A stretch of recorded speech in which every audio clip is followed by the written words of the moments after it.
Want to make a pretty lantern topper like this?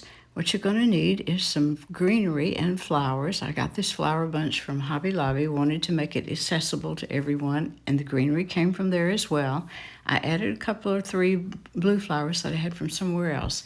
What you're going to do is separate your bunch into two different parts. I saved the middle for a project later, but you see I have one upper. This is the upper after you get your flowers arranged.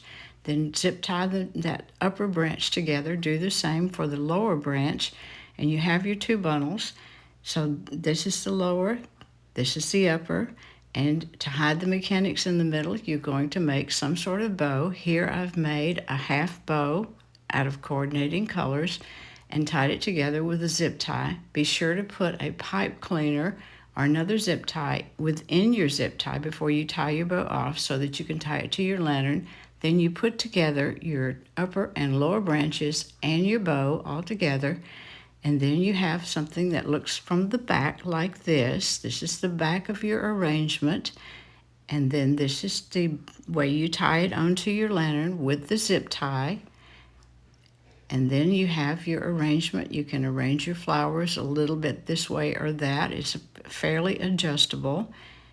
And so now you have a pretty lantern topper to put anywhere you please. Candles go in or